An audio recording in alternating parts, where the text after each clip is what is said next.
우리 아이들을 위해. 캐나다로 오기로 결정하는데 4년이 걸렸어요. 아이들의 안전한 미래를 위해 모든 걸 다 걸기로 했죠.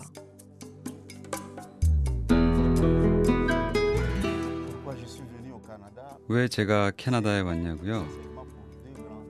두 가지의 중요한 이유가 있습니다. 첫 번째 이유는 우리 애들의 미래를 위해서이고요. 두 번째는 제 자신의 미래를 위해서입니다. 정말 많은 걸 남겨두고 왔어요. 내 가족, 친척들, 그리고 친구들 모두 보고 싶어요. 전쟁으로 갈갈이 찢긴 나라를 떠나오는 건 정말이지 말로는 쉽게 설명할 수 없는 일입니다.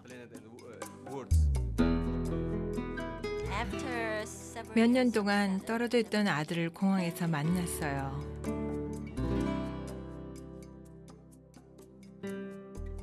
키도 많이 크고 덩치도 많이 커서 깜짝 놀랐어요. 예전엔 말랐었는데 약간 살이 붙었어요. 순간 우리 아이가 맞나 생각했어요. 그런데 아이가 많이 어색해했어요. 저한테 가까이 오지도 못하고. 애를 데리고 집에 갔는데 애가 벽을 꽝꽝 치는 거예요. 그래서 왜 그래? 하고 물었더니 이러는 거예요. 너무 이상해. 엄마랑 앉지도 못하겠어. 당연히 아이들한테는 할아버지, 할머니, 삼촌, 이모, 고모 등과 떨어져 있는 게 힘든 일입니다. 우리는 전통적으로 대가족이 모여 살았고 모든 가족이 한 지붕 아래서 함께 살았었기 때문이죠. 캐나다행 비행기를 탈 때 애들은 아주 이상하게 생각했어요. 할아버지, 할머니는 왜 같이 안 가는 거야 하고 묻는데 애들한테 설명하기가 참 힘들더군요.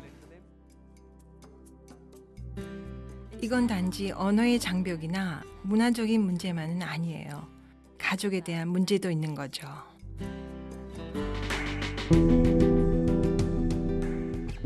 첫날 딸아이를 데리고 등록하러 학교에 처음 갔을 때 제가 어릴 때 다니던 학교와는 많이 다르다는 걸 느꼈어요. 시간표도 다르고 가르치는 방식도 다르고 학교 생활이 우리 때보단 더 재밌더군요.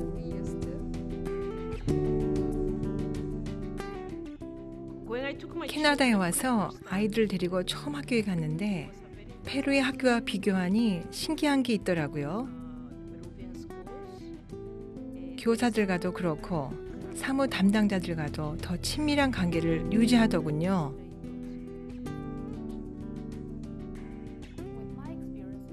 중국에 있을 때와 비교하면 저 혼자 학교 가는 게 좀 겁이 나요. 무엇보다도 우리는 여기 온 지 몇 주밖에 안 되기 때문에 제 영어가 별로 신통치 않거든요. 그래서 많이 겁이 나죠.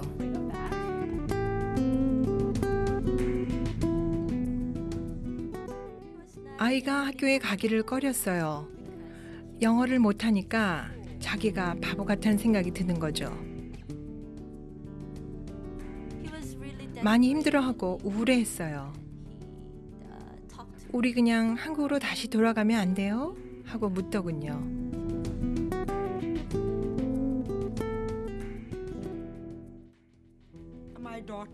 딸아이가 학교에 처음 간 날 다른 애들을 보고 좀 당황했어요. 모든 환경이 다 낯설고 여자애들과 남자애들이 같이 앉아있기도 하고 또 어떤 곳에선 애들이 우리가 보기엔 이상한 자세로 앉아있고 그러니까요. 그래서 속이 많이 상했는지 집에 와서 울더군요. 나 안 갈래. 나 그 학교 안 다닐 거야. 그러면서요. 그래서 아니야 괜찮아. 학교는 다녀야지. 그랬죠.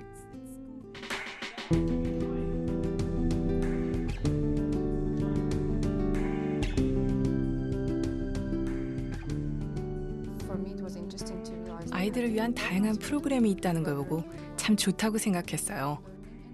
공부를 잘 못 따라가면 도움을 받을 수도 있고 영어를 못하는 학생을 위해 영어 공부를 도와주는 ESL도 있고요. 그리고 또래보다 앞선 아이들이나 영재들을 위한 프로그램도 있고요.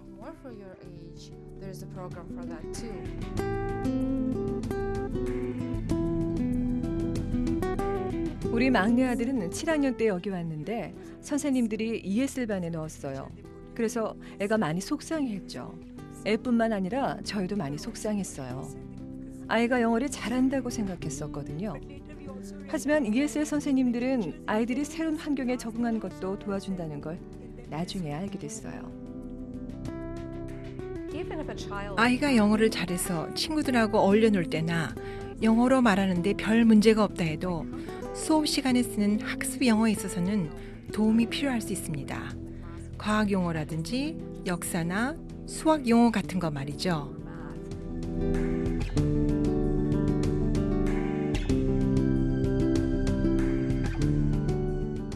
아들의 성적표를 처음 받았을 때 학교에 와서 선생님을 만나봐야 하니까 편한 시간을 잡으라는 메모가 있더군요. 저는 우리 애가 뭘 잘못했나 하고 생각했죠. 그런데 학교에 가서 선생님을 만났더니 친절하게 우리 아들의 학습 발달 상황을 보여주시더군요.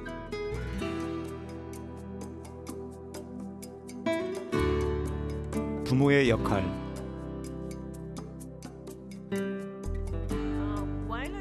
제가 어릴 때 엄마가 선생님들하고 얘기하던 게 기억나는데 그런 게 효과가 컸어요.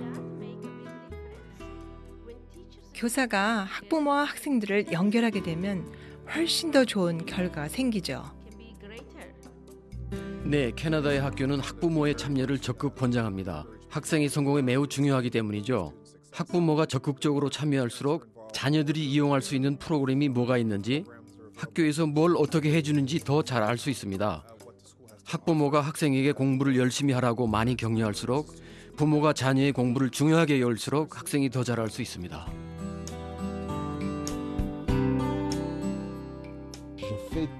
저는 날마다 아이들의 학교 알림장을 보고 오늘은 뭐 했니? 라고 묻습니다. 그래서 아이들이 학교 수업을 이해하는 데 문제가 있었는지 혹은 다른 아이들과 문제가 있었는지 물어봅니다. 만약 어떤 문제가 있었다면 선생님과 이메일로 연락하고 만약 급한 것이면 전화를 합니다.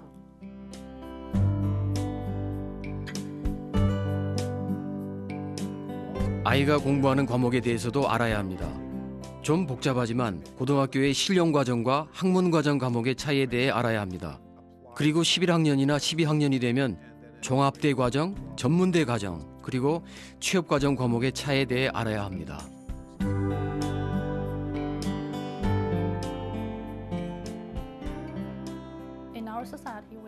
중국에서는 교육은 교사가 할 일이고 부모는 교육이 아닌 자기 일을 해야 된다고 생각하죠. 하지만 여기는 달라요. 부모가 아이의 교육에 동참하면 아이가 무엇을 어떻게 공부하며 배우는지 제대로 알 수 있게 됩니다.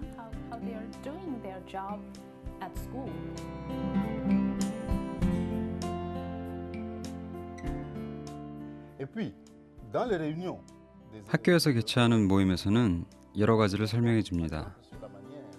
예를 들면 학생들이 어떻게 점수를 따는지, 제도에 대해서, 즉 예를 들면 학점 제도, 과목을 어떻게 학생들에게 가르치는지, 학교에서 학생들을 어떻게 평가하는지에 대한 것입니다. 특히 새로운 이민자들이 꼭 알아야 할 정말 많은 정보를 얻을 수 있기 때문에 자녀들을 적절하게 뒷받침해 줄 수 있습니다. 이건 아주 중요한 것이죠. 학교에는 학부모를 위한 유용한 자료들이 많이 있습니다. 이를테면 학부모 교사 면담에서 학부모를 도와주는 통역 서비스 같은 지원 시스템도 있고 정착 상담원도 있습니다. 정착 상담원은 매우 유용한 자원입니다. 새로 이민 온 가족들을 지역사회와 연결시켜주고 보건의료 분야는 물론 주택보조나 아이들을 위한 지역사회 프로그램 등 지역사회에서 이용할 수 있는 다양한 서비스 기관을 안내해줍니다. 문제 해결.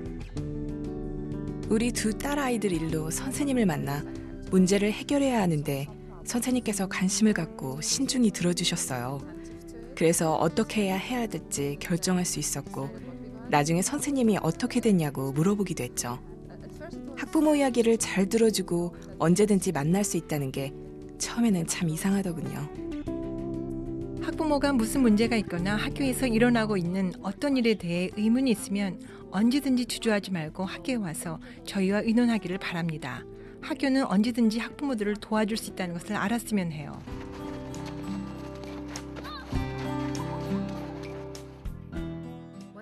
어느 날 하킴이 집에 와서 이러는 거예요. 엄마, 나 축구 클럽 그만두고 뜨개질 클럽에 들어갈래요.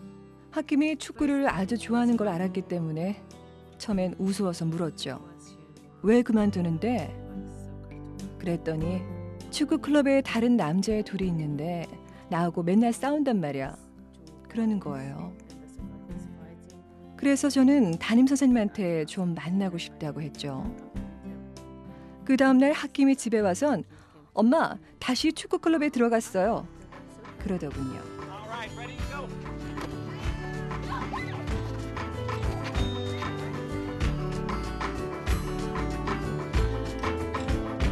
자원봉사. How do you say monster in French? Monster. Okay. When we started to translate into the Arabic. 담임교사로서 저는 학부모가 수업에 참여하는 것을 환영합니다. 학생들은 읽기, 쓰기, 수학 같은 걸 도와주는 학부모 자원봉사자와 함께 공부하는 걸 좋아합니다. 그리고 학부모 자원봉사자는 캐나다의 새로운 학생들에게 좋은 친구가 될 수도 있죠. 그리고 한 가지 더.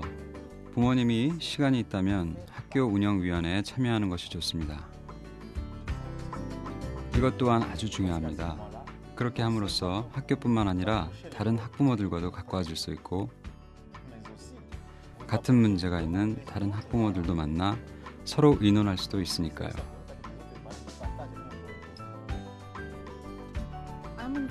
저는 학교 생활에 참여하고 있어요. 학교 운영위원회 일원이죠. 학교 운영위원회가 하는 일은 많아요. 학교 축제도 열고 도서관 지원도 하죠.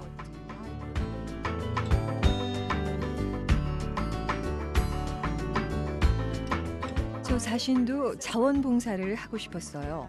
우리 애들하고 함께 생활하고 싶긴 한데 여러 가지 문제 때문에 그럴 수가 없었죠. 무엇보다도 경제적인 이유 때문이죠.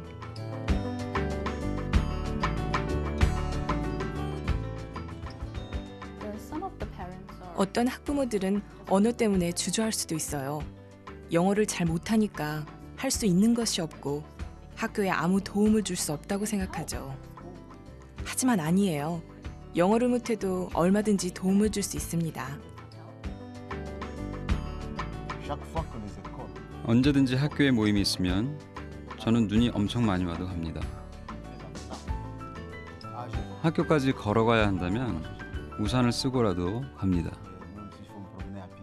이런 모임을 통해서 많은 걸 배울 수 있기 때문이죠.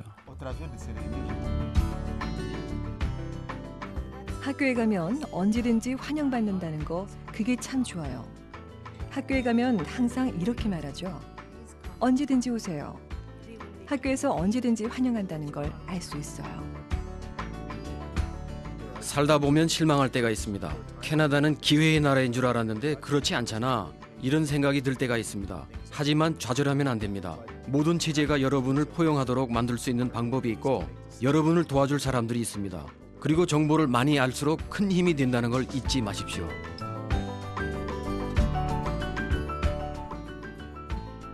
새로 이민 온 분들에게 조언을 하나 해드릴게요. 캐나다에 와서 학교 갈 때 절대 두려워하지 마세요. 영어를 못하면 통역사를 찾으세요. 학교에 통역을 부탁하면 통역사가 제공됩니다. 그리고 당신의 의견을 표현하는 것을 두려워하지 마세요. 아이들을 위한 일이고 그게 바로 우리가 캐나다에 온 이유니까요.